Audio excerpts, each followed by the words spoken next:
So, you want to know my take on travel, life balance, and transition.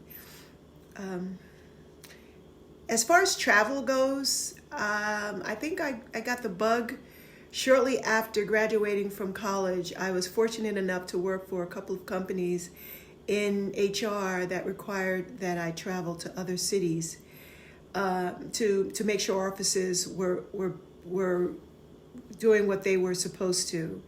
And so I traveled to the West Coast quite often, as well as to cities along the East Coast. And that really piqued my interest. I began to love and want to know more about cities outside of New Jersey, outside of the state of New Jersey. And so I started really enjoying to travel. After marrying, I insisted that we travel at least once a year. And there was some trepidation there because, anything that's new is can be fearful. But he went along with it.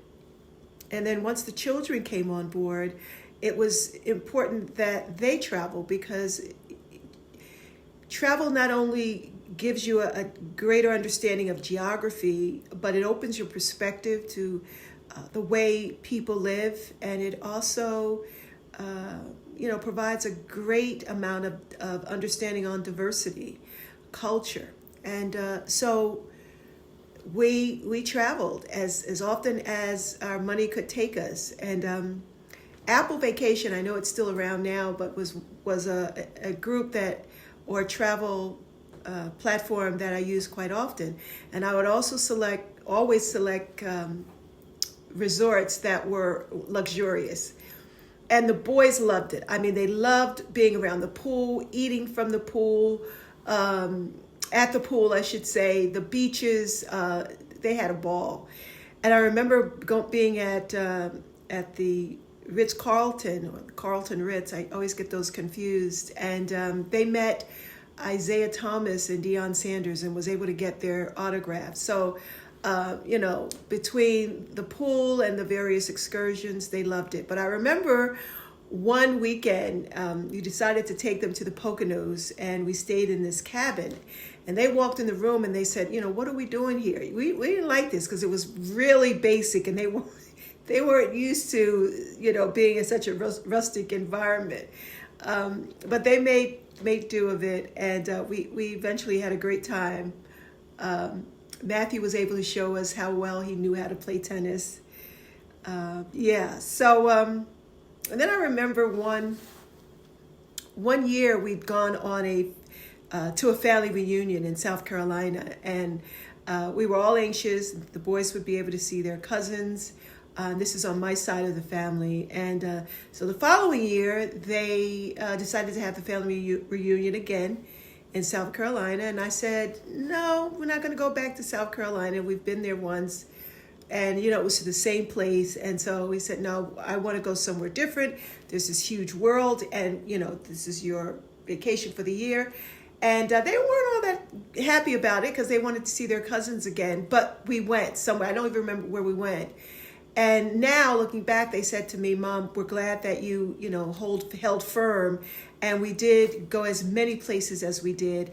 And fortunately for them, they connected with their cousins, and they're still connected. So it was a win-win for everyone. So travel is very important. So obviously now it's important for me.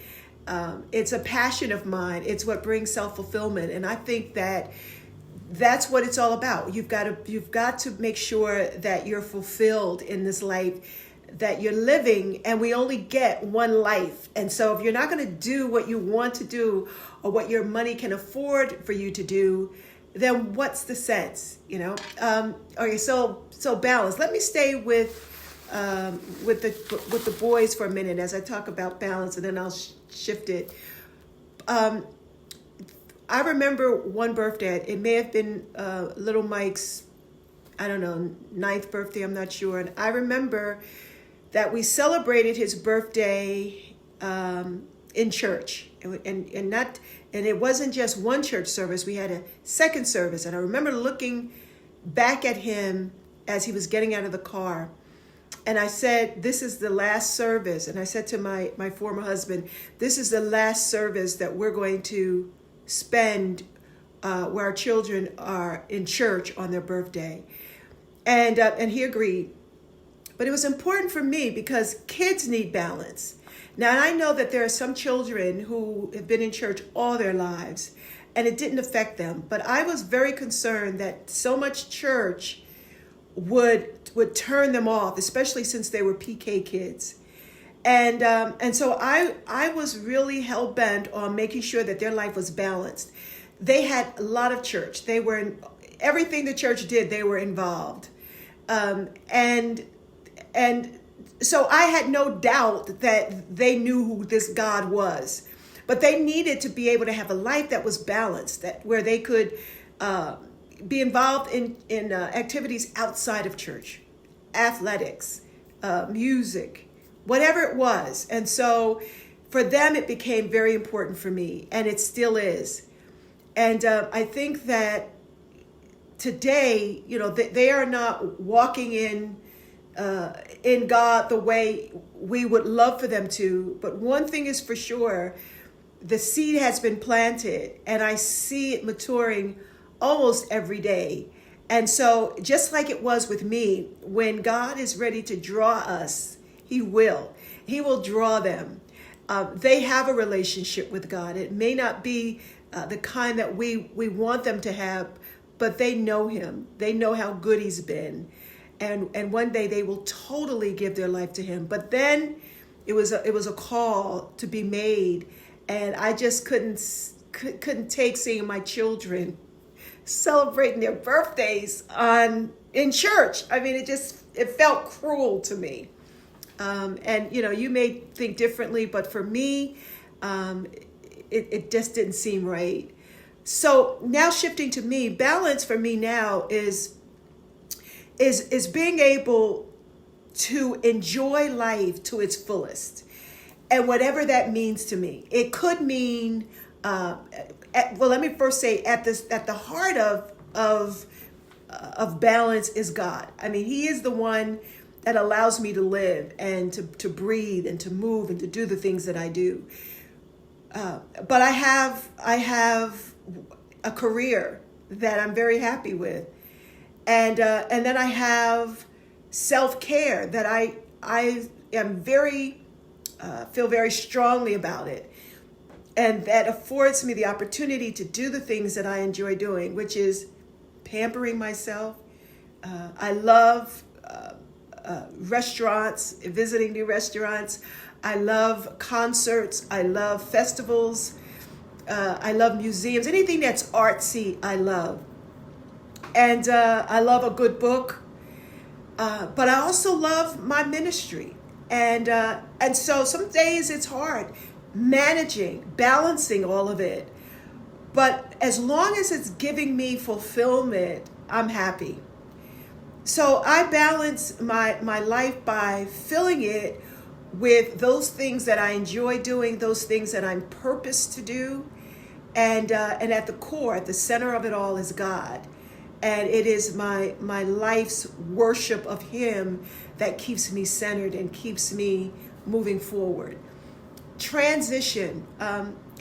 As a divorcee, what transition has allowed me to be and to do is to reflect on my life and realize the purpose for which God has given me.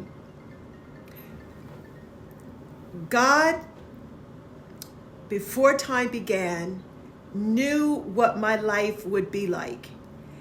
And so I am realizing my purpose, which is to help broken people to heal, to help broken people receive their deliverance, to empower women who have been broken by some traumatic experience.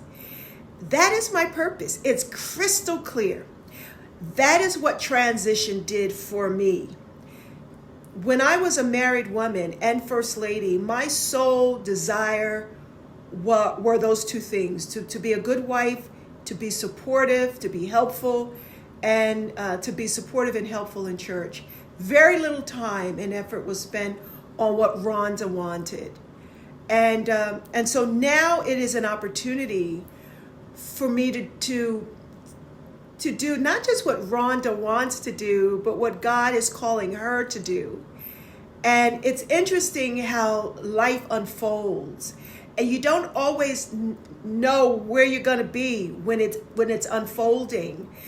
But one thing is for sure, that I am excited about where God is leading me and where he's taking me.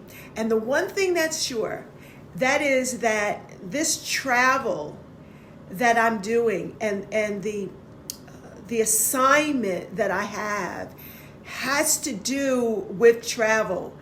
And so it's almost as though he's acclimating me to it, because in such a way that he's preparing me for what is to come. So I know my purpose. I know it involves travel, and I'm excited about where he's going to take me. I am so blessed to have children and close friends who are extremely supportive. So transition has propelled me to purpose. Oh, I could shout aloud. It's transitioned me for purpose. So I hope I've answered your questions. All right. Love you. All right. Bye.